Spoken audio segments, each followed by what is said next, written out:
good evening. Welcome everyone to Hathor Hosts. I am so happy to be here in your living rooms or kitchens or lounges or who knows, whatever it might be. But I am delighted to be here and I am so excited to be chatting to Nathalie Boltt this evening. Nathalie Boltt, who is also a fellow South African. Good evening, Abby. Hello, everyone. Lovely to see everybody joining. I'm just going to wait for Nat to send me a request, and that way we will know that she's here and in the conversation, and then we can carry on. So, Nathalie, I think you need to send me a request to join the conversation, and then we will be A for away. Yeah, she says she's there. But now the request's not coming through. Oh no, this can't be happening to us. Right, bear with me everyone. We haven't had this happening for a while. Bear with me. I'm gonna do that and add you if that works. I'm sure it will. Lovely jubbly. Technology, eh? Yay! Hey, sorry, I was trying to catch you on my computer and it didn't work. No, it's all right. Hello, how are you? I'm good. How are you? I'm plugging us in so we don't run out of battery. Excellent. While we're talking. I'm going to turn the volume up a teeny bit. Bear with me. There we go. How lovely to see you. You too. And who would have thunked it in this crazy mixed up world that here we are, something like 20 something years later, having a conversation on technology. Yeah, thank God for technology. I mean, especially during absolutely. COVID, right? What would we be doing without it? Yeah, absolutely. Well, welcome and thank you so much for agreeing to have a chat with me and talking about your life. Oh, you're welcome. We've got a lot to cover and they only give us an hour, so I'm just going to jump straight on in. You were born in South Africa. Where in South Africa? Johannesburg. Randburg, doll. Very nice. I was very nice. In Parkview and then lived in Parkhurst. Amazing. Yeah, nice. All the parks. Automatically became very South African there. Shocking. And what sort of a kid were you? I was a middle child, and so I was desperate for attention. And also I was the only girl. And so the boys were kind of, into their stuff. And I was always singing and dancing and just, on stage, being noisy and just wanting to attract attention in any way. Yeah. Yeah, always I'm here. Yeah, I'm here. And then sort of loud and extroverted, but very sensitive as well, and I think only later you realize what that all means because it's a tough industry. Yeah, yeah, indeed. I think anyone who's weathered the storm in this industry kind of knows that. Yeah. Do you remember what your kind of first inklings were that this was something you wanted to do with your life, to perform? It's funny. I was just looking at my son's first grade 1 book, and they said, right. What do you want to be when you grow up? And he'd drawn a picture and he said, I want to be a chocolate maker. And I remember drawing a picture of me in a very red dress holding a microphone with long flowing Farrah Fawcett locks. And I said I wanted to be a singer. So that was my first intention. Yeah, something. But so how old were you then? I was about six or seven. Right. I'd started dancing at the age of 3. There weren't any dancers in my close family, but we do have violinists and singers in my grandparents. Yeah. Yeah, a lot of musicians in my extended family. But, I was not good on stage. I was big on stage fright, I discovered. So thank God for the screen. So, I went through all of the exams and all the stuff you do, doing your ballet and that stuff and festivals. But, yeah, I had a couple of experiences where I just went blank, which now you look at people that studied and it's like, what do they call it? It's like the being hijacked by your amygdala. It's like your brain literally freezes. And so, nobody really kind of could tell me that. I just thought that I was just very bad at it and always had this danger of just being hijacked by blank on stage. And so I think that even though I danced even until university, and was with a dance company that toured the world, etc. Well, the world, we did a bit of international touring. I was always scared. It Yeah. wasn't so much fun, it was more fear for me. So eventually I kind of thought, why am I doing this? Oh, Yeah. and it's the most awful feeling. I remember about 10 years ago now, I was in a kind of very groundbreaking production of the musical Cabaret. And it was Yeah, groundbreaking because it amazing. won many Olivier Awards here. And they kind of Correct. tweaked the ending, and it wasn't all like jazz hands, you know, it was very, they go into the gas chamber. And like this play, the musical ended with people being gassed. And there was just sort of Wow. silence in the audience, you know. Wow. And I was playing the Nazi prostitute, Fräulein Kost, What and a I great had role. to sing, yeah, great role. And I had to sing the reprise of Tomorrow Belongs to Me. So it was just a very short little bit. And one night, and in this particular moment in our production, the kind of lights would go down, the spotlight would hit me, everything would freeze. It was in a party scene and everyone would just sort of freeze. And I started the song, and we'd been doing it about 6 months, and it just gone. It's And so I cool. just remember that feeling. It was the most terrifying thing I've ever experienced, because I was like, I didn't know, I have no idea what I sang. I somehow made it fit. Yeah, But I remember the it's musical director going, it's like from the blacking kids, out. you know. Yeah. Yeah, it's like blacking out. And I mean, I take my hat off to you. You've had a wonderful stage career, and I've always shied away from it from those early years. For my fans, have a look at Suanne and everything she's done. I grew up with her on my screen, going, oh, "Imagine this, Suanne Braun, you're my and here hero." You are. And then, and you, I mean, started off presenting, and then just blossomed into this amazing stage and screen career. So check out Suanne, everybody. Oh, thank you, Nathalie. What a lovely thing to say. Anyway, enough about me. On to you. So the South Africans watching will absolutely know you from this it was a groundbreaking series. People call it a soapy, Isidingo, which means the need. It's all about a kind of mining. Yeah. And you played a character called Joey Ortlep. Yeah. How did that come about? Oh, talk about like growing up with your heroes, watching people like you on screen, and then watching Isidingo, and I just, what a show. So it had been going, I think at least 3 years before I got on it, and it was the show that shaped South Africa in my mind, because yes, it was, but they called it a daily drama. Of course, you would say it's a soapy, but we covered so much amazing ground, and I used to watch it and just be like, just desperate to be part of this story. And I remember when the first interracial kiss happened on Isidingo, so because the apartheid government was changing, and all these things came to the fore, from, what do we do about gambling, addiction, AIDS, interracial, everything? How do we show this rainbow nation? What do we do about, homosexuality? We were so cloistered and so conservative from our apartheid government, and just how everything around us had been censored.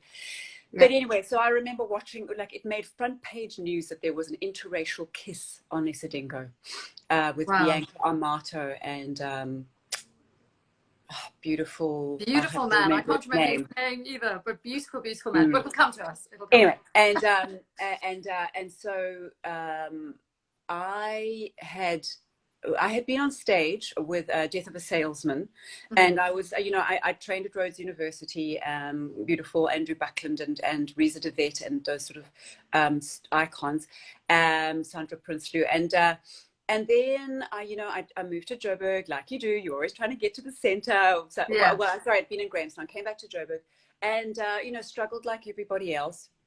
Was a casting director, hated it, just wanted to be in front of the camera, and then got onto this play, worked with Bill Flynn and a couple of people, and just started to get some kind of confidence.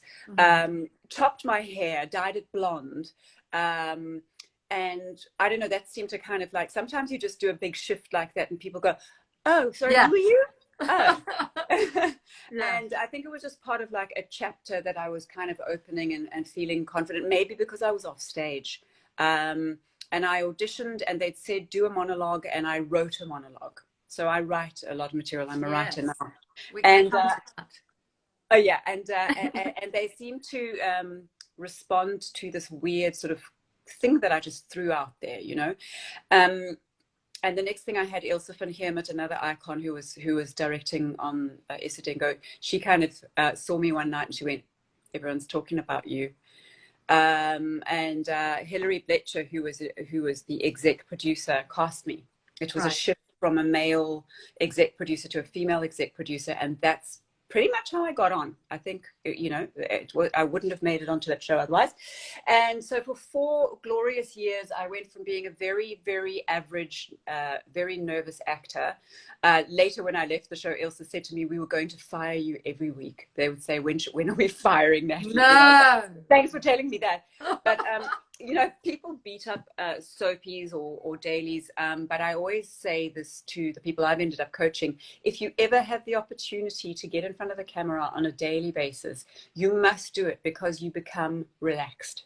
Exactly. And yeah, and you stop trying to do a good job. And it's actors, just, you know, 95% of actors are trying so hard to do a good job that they appear to be acting, whereas you want to appear to be being. And so I did my 4 years on Isidingo, and I, you know, the actors on that show, Ilse Klink and the like, were so bloody brilliant. And I just through osmosis finally understood how to act and be like them. So that's what Isidingo taught me. And I got a lot of exposure. I became a household name. I was on the front covers of blah, blah, blah. You know, it's like, I guess, I'm not sure if presenting was your first gig, but like you said, it opens the world up, you know. Completely. And I think it's hard for people to imagine now, because of course we didn't have social media then. I'm just sorry, we're so old, we didn't have social media. Yeah, we had a website for Isidingo that I used to try and always connect with fans. Dial-up modem. Yeah, it took 100 years. You could only see your comment the next day. But it was extraordinary, because I had Cliff Simon on this show as well, and we talked about this unbelievable, the passion that people have, kind of like people have now for Penelope Blossom in Riverdale, except now people are able to interact with us, like tonight, and on other platforms, which they couldn't do. So it made you a household name. You start to work a lot. In the midst of this, you get cast as the lead in a German film called The Weiße Afrikaner. I hope that's right. My father is Deutsch, African. But I speak kind of Deutsch. Je parle français. Oh, well, very good. Awesome. So you are completely bilingual. Yeah, ich bin Deutsch. Mein Vater ist Schweizer. So I grew up bilingual. My dad is Swiss, and where I was, there was a really good German school. So they just thought, well, why not learn, you know, German, which all Swiss people speak, and then I'd be able to speak to my relatives. And I picked it up immediately, as you do when you're little. And so I went to this German school for half of my primary schooling, and then I went to Hyde Park High School, just like a, you know, normal English speaking government school. But of course, it stood me in great stead. I never actually had gone to Germany through the entire time of being a German child in South Africa. Yeah. But then I ended up with this movie, Der Weiße Afrikaner, meeting the most fantastically funky Germans, and just knew I had to go to Berlin. But from the ones who were from Berlin, I loved it, you know, already. Yeah. And then did one of my Nathalie Boltt moves, which honestly I can't explain. I've done them several times, where I just bought a plane ticket and, knowing nobody, just arrived in Berlin. Extraordinary. And I mean, also before the internet. Peak of your career as well. Kind of, you know, had you planned to move there, or was it just a kind of, I'm just going to go and have a little look around? You know, I mean, in a way, in so many ways, I was an idiot. So I just kind of went, I'm leaving Isidingo. I'm going to go and pursue my international career. You know, my ego was huge, which was, you know, helpful and destructive, as egos tend to be, because I didn't kind of like leave the doors open at Isidingo. I just left. You know, this is me. This is my moment. And I arrived in Berlin like, I think I'd managed to find like a room to stay in, but that's all you had. Like the rest was just finding a landline and phoning people. Yeah. So it's not like you could just arrive with your phone, you know, your smartphone, Yeah, and just exactly. like Google whatever you need. So I arrived there. I got food poisoning on the plane, and was really sick to begin with, and then kind of went, "What have I done?"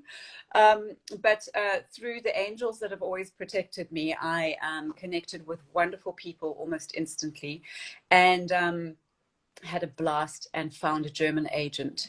And then from there went to my British agent in London, Roger Charteris, you know, who related to my South African agent, and kind of developed a representation in Europe.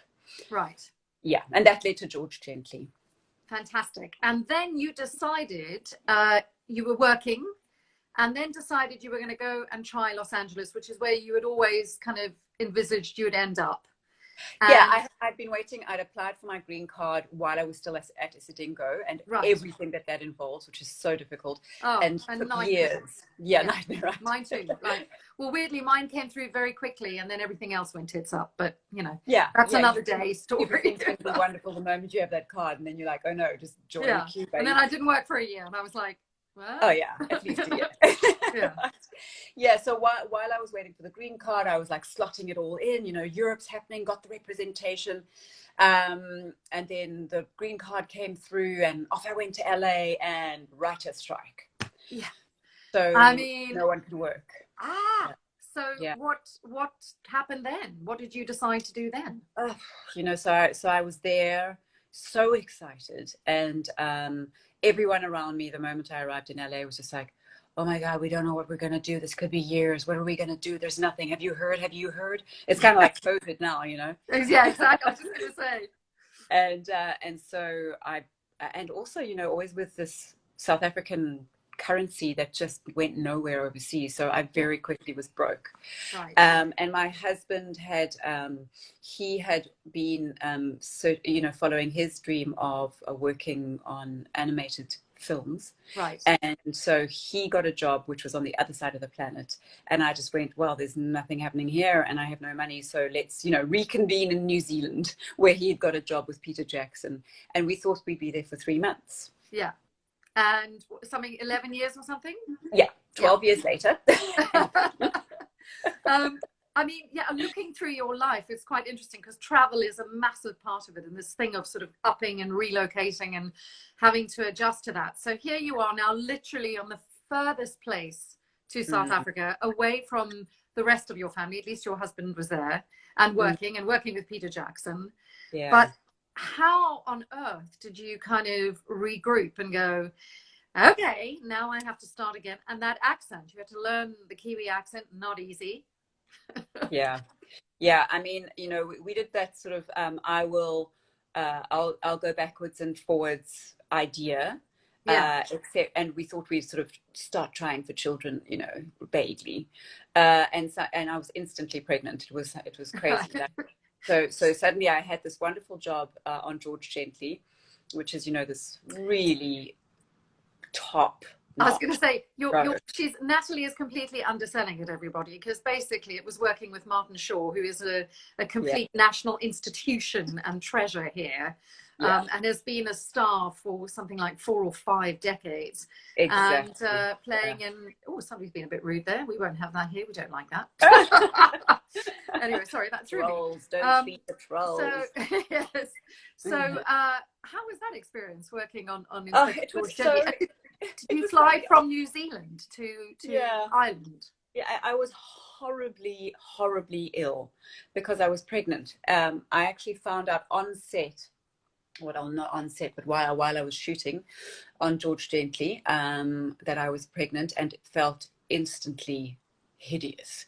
And then I had to come back and forth a couple of times, and I just didn't think it would be like that, you know. As an actor, all you're thinking is, I'm just gonna work until I show, you know.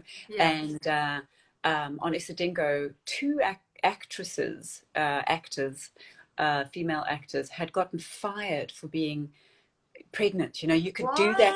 You could do that then, because in your contract it says you can't change to more than 2 sizes, dress size, or they can write you out.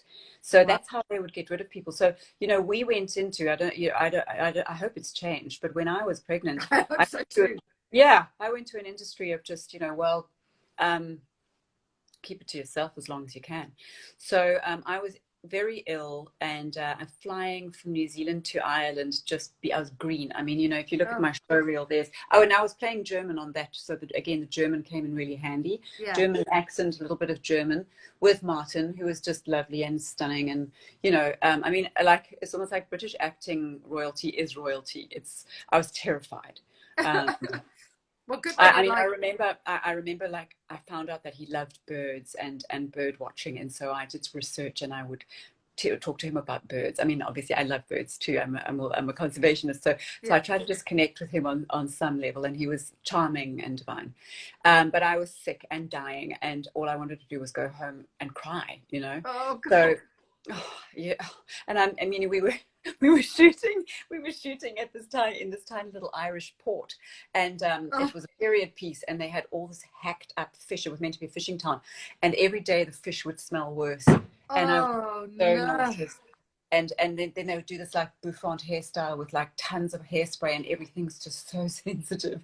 So yeah, it wasn't the way I pictured it at all. And then that show was complete, and it was wonderful. And I went back to New Zealand and had a baby.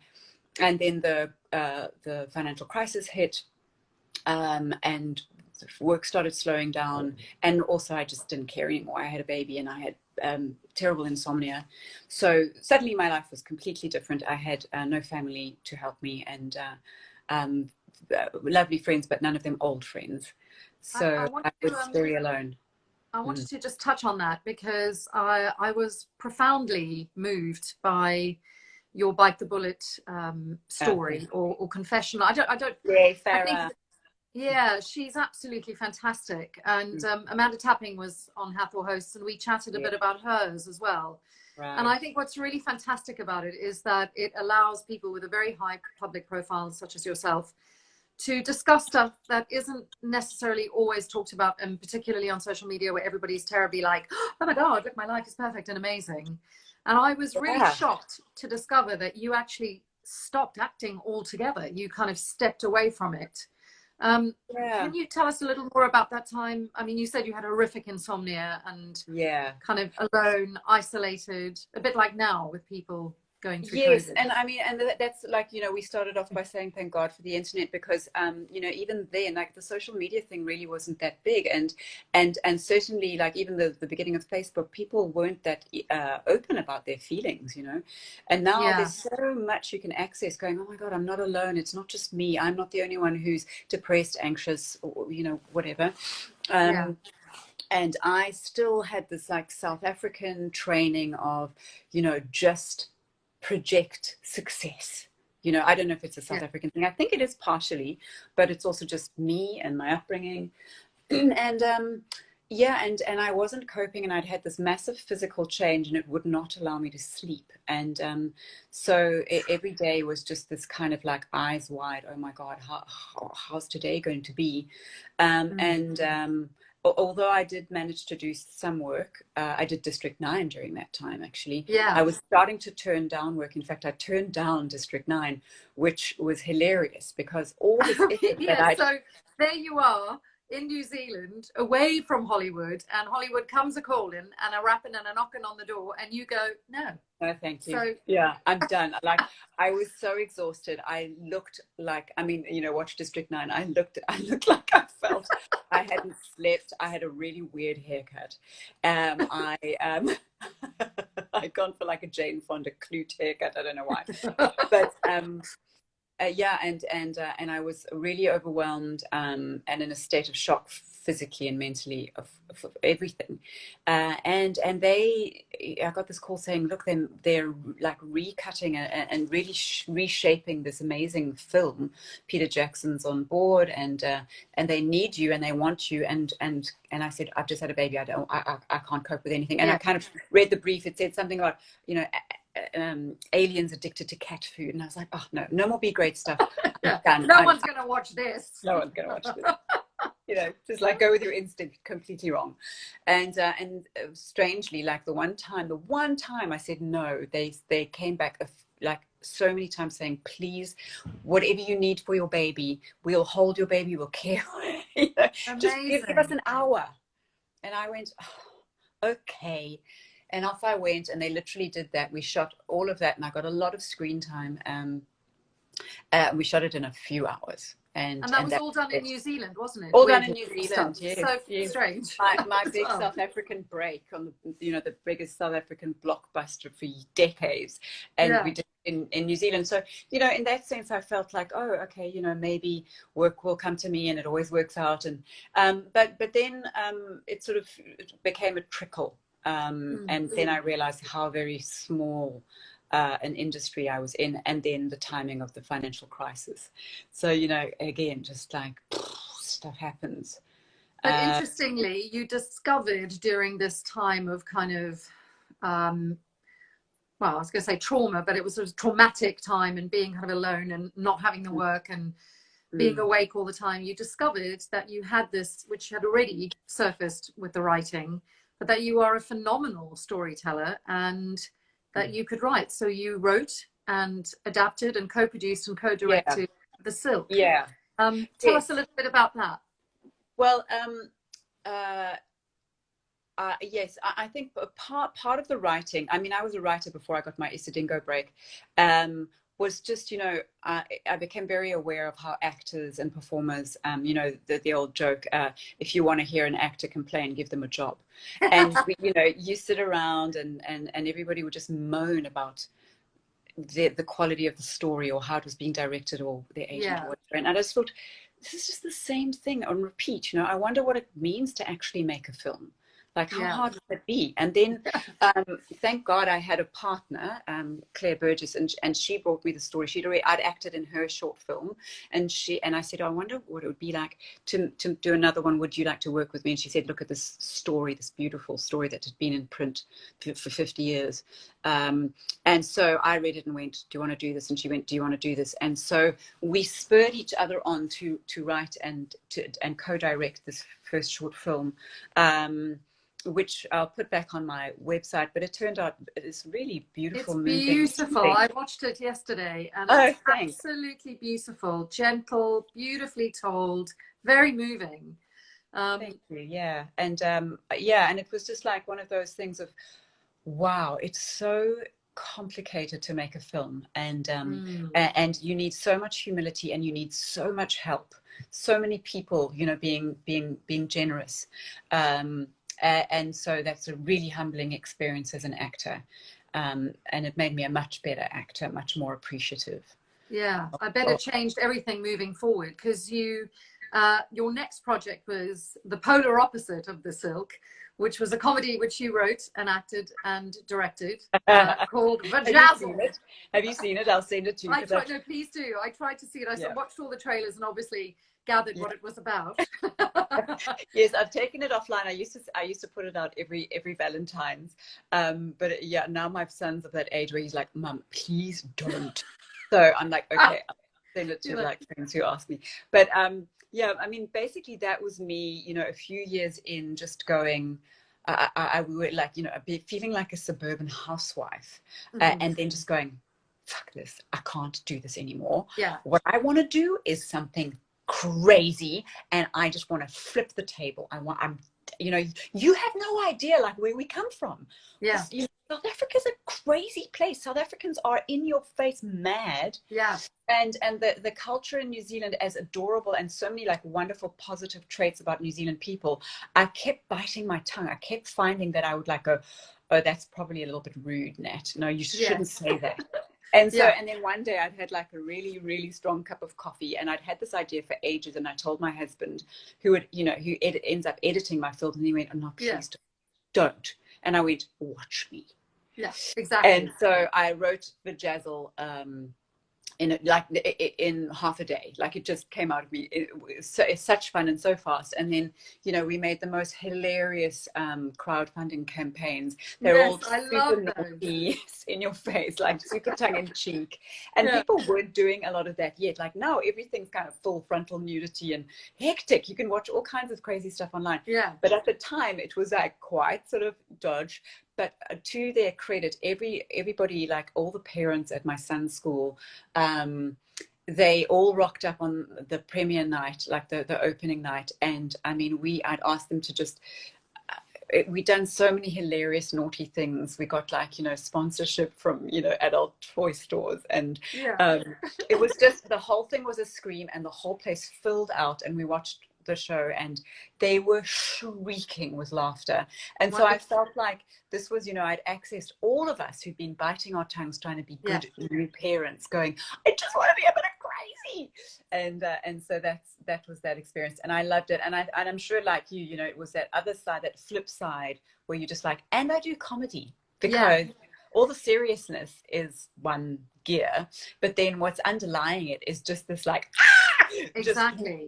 Wanting to, like, rip the whole top off, you know. Yeah, and it's the most liberating thing. I mean, I've talked about this before a little bit on Hathor Host, but the first time I ever did stand up, and that kind of again came out of I joined an improv group. I joined the Groundlings in Los Angeles, and I was with them for 6 months and worked my way up steadily. And my tutor kept saying, "You're funny, man. Like, you're really funny. Like, you're, you know."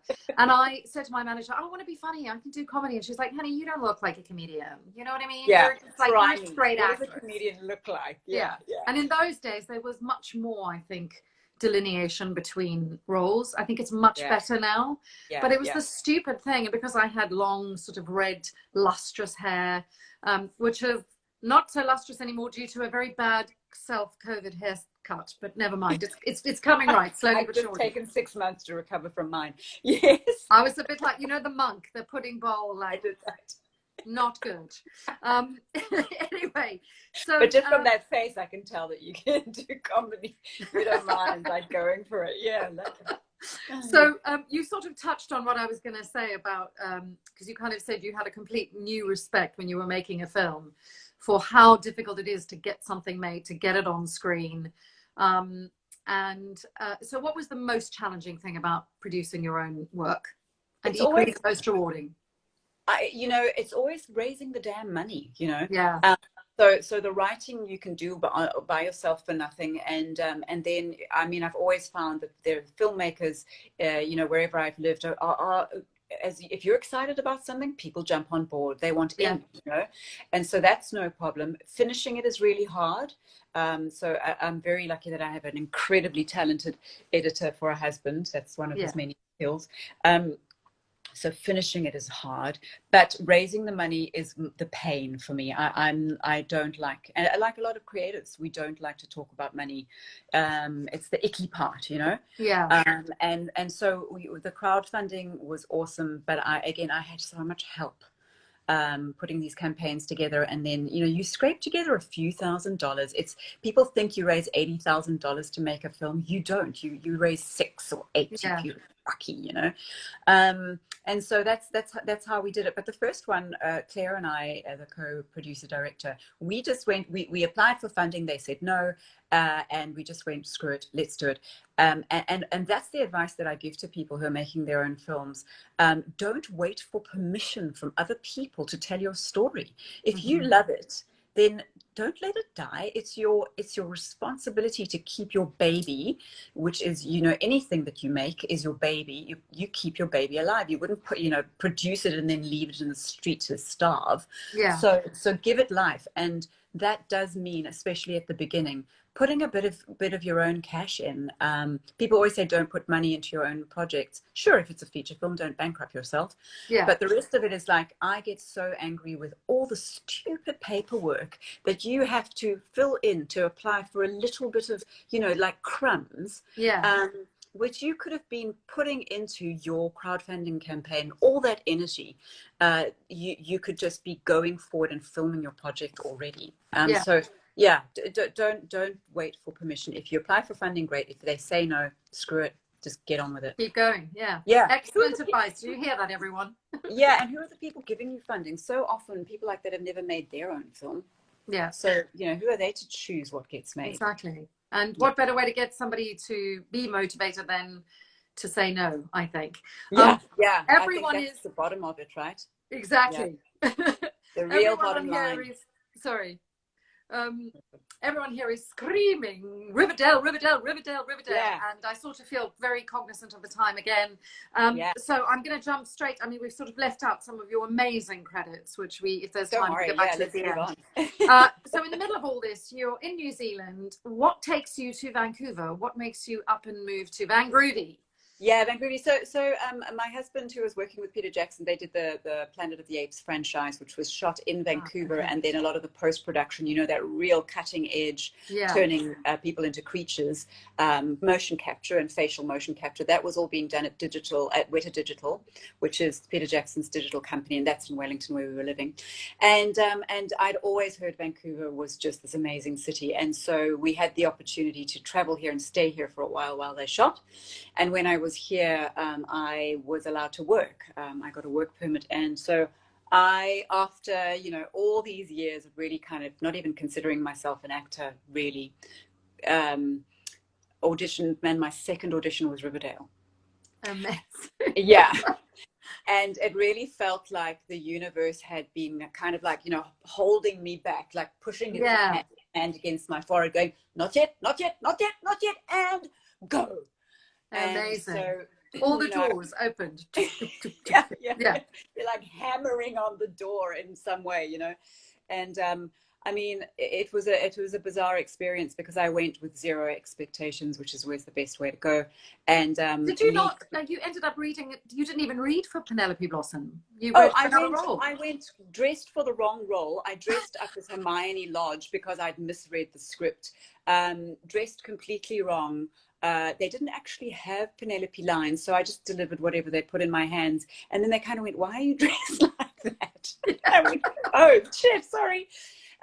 But Lee Krieger, the pilot director, and Roberto Sacasa, Aguirre Sacasa, who's the showrunner and writer, creator, they kind of saw my initial audition, and I guess there was just something that she's a very weird character, and they wanted her, you know, we were talking about that, the reference clip that they then gave me for my callback was Mrs. Danvers in Rebecca. A really interesting reference as well, because Riverdale is, I would imagine, a relatively probably broad spectrum audience, but quite young, and that's an interesting reference for a younger, you know, something that's being geared for a younger audience. Yes, exactly. And but you know, this is where all our theatre sports and, you know, groundlings and all of the training, the improvisation training comes in, because we're so sensitized to watching something and going, oh, yep, got it. Which is voice, which is posture, which is the physicality of it. And it was such a, you know, just something that I've just felt instantly, I know her. I don't know why, but you know, I've got this very Britishy, Catholic-y background on my mum's side, and so I went, nah, I know who that is, and so I brought that, and the director went, can you just stay here for a few hours until I've gone through like everybody else, and then I'd like to work with you. And we just worked, and it was so much fun, because you'll know, like, so often, most of the time, you don't get to work. You get to do your audition and thanks, bye, next. You know, you got 30 seconds sometimes. And so I hung out there, and we tried it all, you know, a whole bunch of different ways. And then I got the call saying, if you want it, you've got it. And I kind of went, what is it? Because I don't know what the CW is. Is that Canada? What does the W stand for? Mine, you know, because I've been in New Zealand and like, you know, like lost for. So the next thing, you know, we did the pilot, and it was beautiful, and then you wait to see if it gets picked up, and it got picked up, and then it became this just explosive juggernaut. I mean, but you know, also like it was also interesting times because Roberto and the team kind of encouraged us to do this kind of live tweeting while we were watching the series. And at first our numbers weren't that great, but it was the crazy combination of launching during the summer or launching the full season during the summer when people didn't have, I guess, the teenage show that they wanted at the time. Now there's so much competition, but you know, they were looking for a combination of like Dawson's Creek and Gossip Girl and you know delicious teenage sexy LGBTQ brave edgy stuff, and then you also had this connection to the cast who were live tweeting during it, and suddenly over the summer the numbers went up. It's something like 400-500%. Wow. And we just had this formula on our hands, you know, and I got to play this complete nutter. Well, I was just going to say, so Penelope Blossom, who sort of makes Cersei Lannister look like Snow White. I mean, thank you. I think that's a huge compliment. She is, honey, she is badass to the T, to the max. How has that been, playing such a fantastically evil villain? I mean, yeah, so great. I played sort of slightly dodgy, like, you know, always like the sort of proper snooty type girlfriend, or like, you know, in the comedies in New Zealand that I did, but Penelope is outright dark, and then was based on a lot of I think like childhood trauma and like mummy issues that people needed to see on screen, and I could bring it, you know. I mean, it's just I know it from my family. Yeah. You know, it's almost like in the DNA, and so I mean, I got to, just the fact that I got to be maple bordered and all bad things, like, you know, which is something everybody should try in their life just once, I think. Yeah, just to see what it's like, really. Yeah.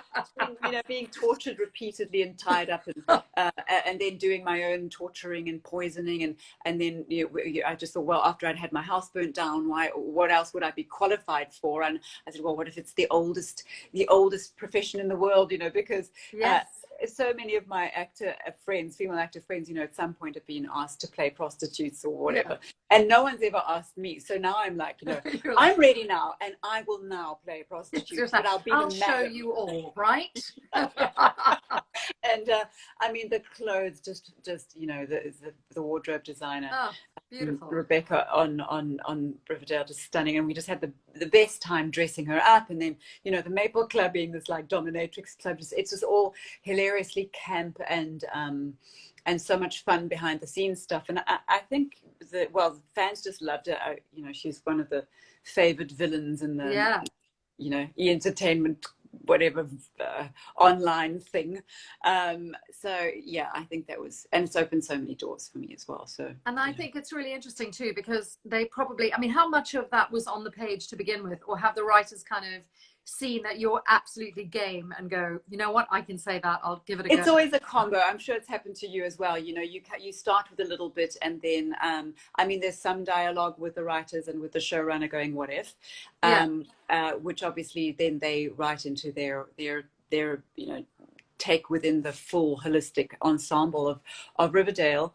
But yeah, I think it's like watching the fun scenes with Penelope and the evil scenes, and going, oh, where could we take this? And she just became this weirdo on the edge of town, you know, like while Riverdale was sort of based in a community in the suburbia of it all, the Blossoms seemed to just be like doing their own thing, killing and poisoning and doing stuff with maple syrup on the edge of town. Just a typical nice, you know, American family. Yeah, just get in that barrel.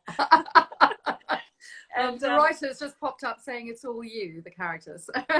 Oh, who's that? Oh, sweet. That's so kind. But no, it's always a collaboration, of course. And and I think we just had loads of fun. Yeah. And what a gift she's been, I think, for you, as you said, opened so many doors. Now, I would normally like to hand over to the fans, and there's so many questions. I don't think we're going to get through them in 15 minutes. I wanted to just quickly ask you, without any spoilers, obviously, what is next for Riverdale? Can you tell us anything? Well, this is all out there, so, you know, I'm not telling you anything new, but maybe for the people watching, it's likely that the story is going to jump 5 years into the future. Can be, not guaranteed, but maybe. Might be.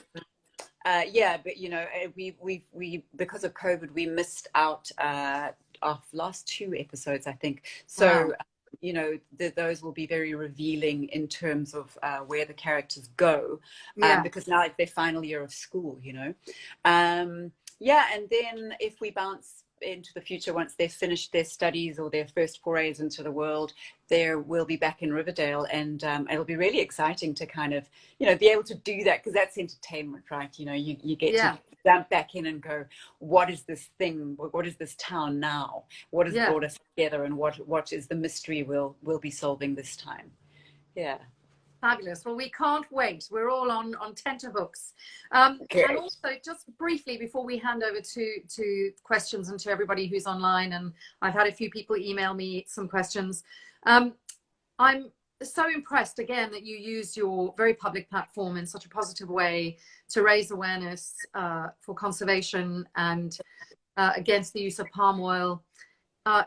Lots of people, I think, particularly today, they're mixed messages. People don't really know what they can do. What's the one thing that we can all do to make a difference? In terms of conservation or palm oil? Well, both actually, because it's sort of a linked question, I guess. I mean, the one thing you can do is talk about it. Yeah. We each have a voice, and with social media and just speaking to friends and family, you open one person's eyes and ears, and it has such massive ripple effects. Mm-hmm. You know, so use that power, and with that, use that power when you shop. So when you consume, you have so much power. People will stop using palm oil if nobody will buy palm oil. Yeah. It's a little complicated because it gets hidden and not identified as that. Mm-hmm. But you as the consumer, it is your power to check ingredients and just go, I will use this and I will not use that. And fight for what you believe in, you know, whatever it is. I mean, for me, palm oil is close to my heart, Yeah. but for you, it might be animal cruelty or it might be something else. And, you know, the key to so many of our problems these days, in terms of depression, OCD, ADHD, I mean, all of these issues have skyrocketed. Yeah. And so much of it is to do with what we put in our bodies. Mm-hmm. There are so many toxins that shouldn't be in our food. So you have to be aware like that. But then the other thing is that people are so disconnected from nature. Yeah. And you know, if you are constantly turning inward and hating your life and being feeling unhappy with yourself, the thing to do is go out. And if you can help other people or help to save something or go into forest, you know, go out of yourself and find a connection to nature again, and you will feel better. I know that's really hard if you live in a city and you don't have access to parks or water or walks. I mean, you can always walk, but you do have access to groups Mm-hmm. online. And then ultimately, if you care for something else, you will be able to go towards those people at some point. You know, you find Yeah. your tribe, and I can't recommend enough connecting with another species. It's just the most nourishing thing. So if you can't now, find a way of, you know, supporting reforestation groups. Speak to those people, and one day when you can, get on your bike or get into a car or get into a plane and go to these places and really feel what it means to be part of Earth. Mm-hmm. Yeah. We're so disconnected. We're so medicated. The medication is about feeling disconnected. Yeah. Yeah. I feel incredibly lucky that we, both of us, have had this extraordinary experience of growing up in South Africa and going to the bush, you know, on safari regularly. And that was such an extraordinary thing to do. On that note, I am going to hand over to some questions. So somebody was saying, have you ever considered writing an autobiography? Oh my God, I don't have enough to tell. Thank you. That's I don't so think that's sweet. not But true. Maybe one day. I've never gotten into long form writing in book form, but I'm writing 3 feature films at the moment, and Wow. so at the moment, like I live in my mind and imagine scenarios and imagined conversations. But yeah, to kind of reminisce about my own life, I think I've got so much to do still before I get to that. But thank you. That's a very sweet question. Next question. Lots of people have asked this question. Lily and Cole are together? Question mark. Are they together? Lily and Cole, are they together? Okay. Listen to me. It's none of our business. They are private people, and they will let you know how they are when they are ready. And the basic bottom line is, I don't know. Because even when I speak to Lily and Cole, I don't say, so what's up with you guys? You know? Somebody's just said, please, can you do the Penelope Blossom accent? Oh my God. You want me to talk like Penelope? Okay. When I did my audition, they said, can you make her otherworldly? And Mrs. Danvers just did not move very much. She had a very straight back, and she was very controlled. And whenever she spoke to her daughter, she was not loving. There was a death behind her eyes. And that's what comes out in her voice. I love it. Oh my God, it's a masterclass. Someone has said here, I've been following your works for 2 years now, and I'm continuously amazed by your talent, not only in acting, but also in directing and writing. As you know, I adore Bejazzle. So I would like to ask, what advice would you give someone who wants to become a screenwriter? Read lots of good scripts. So download all the scripts that you adore and you think is good screenwriting, and then read those. You become a good screenwriter by reading good scripts. And then try again. Don't be shy, and ultimately show your work to people. If you keep it on your computer and in your drawer, you'll never improve. But one of the best things that I did, so I am working with the New Zealand Film Commission on the feature version of The Silk. By the same amazing. Yes, called Holy Days, which hopefully we'll be shooting next year. And I sickled, as you would say in South Africa, by myself for such a long time, and then I just got a script editor, and I paid a script editor, and oh my God, everything took off. And I learned so much from somebody whose job it is to go, no, this is working, this isn't working, / good, more of this, and you just work with somebody. Yeah, do that. And how does that feel when they slash in your writing? You get so upset, but then when you read it again and you go, oh, this is way better, then you start to respect the process. And also, of course, you have to find somebody who really understands what you are trying to do. So it took me a couple of tries, but yeah, it's hard, and you have to kind of like breathe through the instant like defensive response, and then just do the work, and then look at it and go, okay, I see, you taught me something here. This has come up loads and loads and loads and loads. People saying, do you speak Russian? And yes, you did hear correctly. She did speak Afrikaans. Sy sê Afrikaner. Ek praat Afrikaans, maar nie baie goed nie. Hulle het altyd vir my gesê ek klink soos 'n soutpeel. But I do not speak Russian. I do a Russian accent, like last night with the read. Everybody was Russian, and it's probably a terrible over-exaggeration. No, but it's great to do it like that. I like it. It's so much fun. It's like having a hot egg in your mouth. It's my favorite thing. I did a film in Romania 2 years ago, and I love the Romanians come across. It's quite sort of Russian in demeanor, but they have this fantastic thing. I was in a restaurant and I said to the guy, "Do you have a wine list?" And he just looked at me like, "Yes, of course we have wine list. We are a restaurant. Don't be stupid," you know. Like, and I love. What are we, animals? You know, exactly. Hello from Argentina. What is your I think they mean who is your favorite Riverdale character? I've been loving well, it changes, but Veronica, when she sings, The scenes where they, well, it's okay. I sort of not really a clear answer, but when they intercut scenes, like when she's performing and then they have like fights, you know, when Archie's fighting in the ring, it's more like the intercutting, the vaudeville esque scenes when Riverdale really takes off. Those are my favorites where you know it's all cut together and it's sexy and it's there's music and it's stylish and everything's moving from like a directorial and performance position point of view. Those are my favorites. Fabulous. Somebody said, what was your favorite episode to film of Riverdale?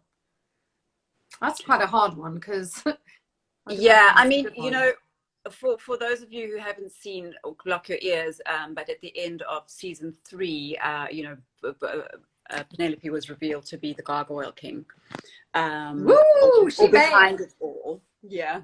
And so that was awesome because I got to just do these fantastic chunks, really juicy scenes, and being super evil and actually showing the emotion of this twisted, tortured person that she is. Yeah. I loved that. But then I also really loved the beginning. You know, I think with any series, you love the beginning because that was when we were establishing the essence of it. And I think, you know, the scenes where I was incredibly cruel to Cheryl, Madeleine Petsch's character, those were quite terrifying and really good. You know, when I watch them back now, I kind of think, God, that poor woman. I was so cruel to her. How did you guys, when you sort of met one another, like, did you have to kind of go at it right away, or did you? We did, and we didn't get much time to bond, and it was quite hard. And I had to like do these things, and you know, me just being like me, there were times when I kind of like I'd grab her face or like whip her hair across her face and be like awful. And you never quite know whether it's okay with somebody. I mean, obviously you speak afterwards, like when I hit Machen Amek, when I, you know, it wasn't a real hit, but you know, you still get quite like physical, and then you never know how the other person feels because you know, then it all moves so quickly. You're home and you're like, oh God, are you all right? But then turns out that Madeleine's from South Africa, and you know, and her family, you know, I've told this story, but her family owned the valley, Rustler's Valley, that we all used to explore when my husband and I kind of like fell in love. And so it was this strange, like other, like synchronicitous, otherworldly connection that I went, oh, well, we were meant to be connected, me and Madeline. I love that. Lots of people asking, do you speak Italian? Posso parlo italiano? No, I don't. Niente italiano. Parlez-vous français? Je parle petit peu. So I learned French at school, but I am Italian background. My father is Italian Swiss.